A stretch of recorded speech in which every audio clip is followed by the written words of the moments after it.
এখনকার যুগের বাচ্চাগুলো কোনোদিনও জানতেই পারবে না মাঠে ঘাটে খেলা কাকে বলে। আমরাই বোধহয় লাস্ট জেনারেশন যারা প্রপারলি খেলা করেছি বাইরে। রেনাদের স্কুল ছুটির পরে হার্ডলি 5 থেকে 10 মিনিট আমরা পাই যখন বাচ্চাগুলো একটু বাইরে দৌড়দৌড়ি করে। যেহেতু ওদের সবার আগে ছুটি হয় কিন্তু অন্যান্য ক্লাসগুলো তখনও চলে, তো ওরা মাঠে গেলে এত চেঁচামেচি করে যে বেশিক্ষণ মাঠে থাকতে অ্যালাউ করে না।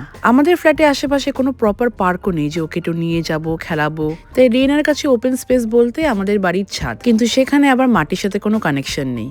কি যে খারাপ লাগে এটা ভেবে।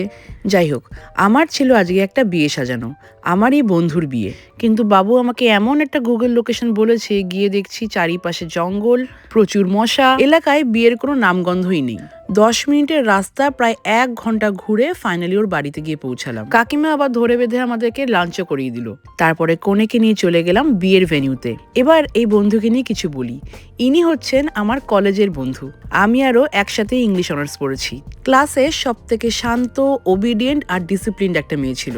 আমাদের ইংলিশের head of the department madam প্রচন্ড রাগী ছিলেন, কিন্তু সেই ম্যাডামের ফেভারিট স্টুডেন্ট ছিল পিয়ালি। আর একটা জিনিস না বললেই নয়, সব থেকে বেশি হেল্পফুল ছিল। যখনই কোনো জিনিস দরকার পড়তো, কোনো নোটস দরকার পড়তো, আর ও যখন জানতো যে আমি আসিনি, ও আমার জন্য একটা নোটস রেডি করে রাখতো। আমি না চাইলেও সেটা আমার হাতে চলে আসতো। এরকম বন্ধু কিন্তু ভাগ্য করে পাওয়া যায়, সত্যি সত্যি। কিন্তু ইনি যে আমাকে আজকে একটা চমক দেবে সেটা আমি ভাবতেও পারিনি। কি চমক সেটা তোমাদেরকে বলছি। এনাকে সাজানোর পরে আমি বাড়িতে গিয়ে নিজেও রেডি হয়ে তারপরে চলে এসেছিলাম আবার ভেন্যুতে। এসে দেখছি এনার পাশে ব্লু শাড়ি পরে একজন বসে আছেন। যদিও আমি ভিডিও ঠিক করে নিতে পারিনি, সেটা আমারই ভুল। ওই ম্যাডাম আমাকে জিজ্ঞেস করলেন যে আমি কেমন আছি। আমি ওনাকে রেকগনাইজ করতে পারিনি, কিন্তু বললাম ভালো আছি।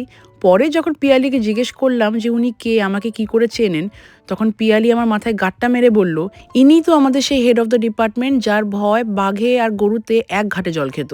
তুই ভুলে গেলি? মানে সিরিয়াসলি আমি ওনাকে ভুলে গেছি? এটা কি করে সম্ভব? আমার মাথার যে কি অবস্থা।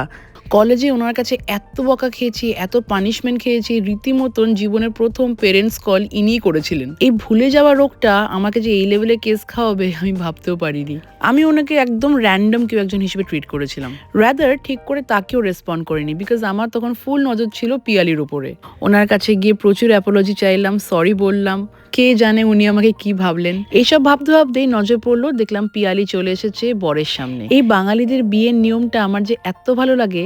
এক একটা জায়গায় এক এক ধরনের নিয়ম দেখি যদিও, কিন্তু পুরো ব্যাপারটা কি ভাইব্রেন্ট আর কি সুন্দর। পিয়ালিকে সাজানোর সময় বারে বারে জিজ্ঞেস করছিলাম যে ওর কেমন লাগছে। ও একটা কথাই বলছিল যে ওর ভয় লাগছে।